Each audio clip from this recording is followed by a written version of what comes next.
In this video, I'm going to show you how to convert JPEGs to PNG. So what that means is converting your JPEG pictures into your PNG files. So it's real easy to do. So what we can do is I have a folder here set up and I'm going to select some of these pictures here.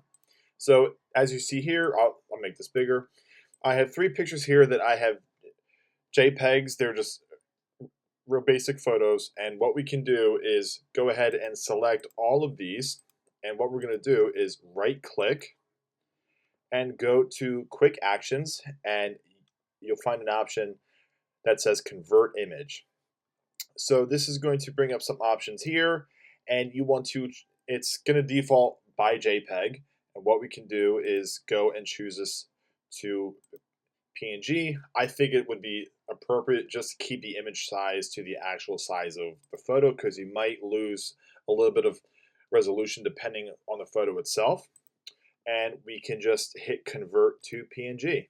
So what that's going to do is it's going to create copies of those photos that we selected, keep them in the same photo, but now you're going to see them in PNG. So you have your JPEGs here and your PNG files. So it's important to know, and not a lot of people really realize this, is that the PNG file is much bigger than a JPEG picture.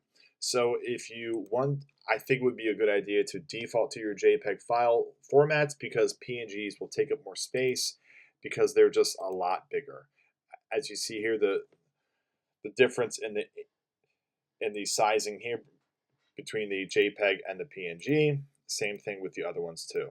So it's important to keep in mind. But that is how you convert your JPEGs into your PNGs. Hope you guys liked the video and found this really helpful and useful, and we'll see you in the next video.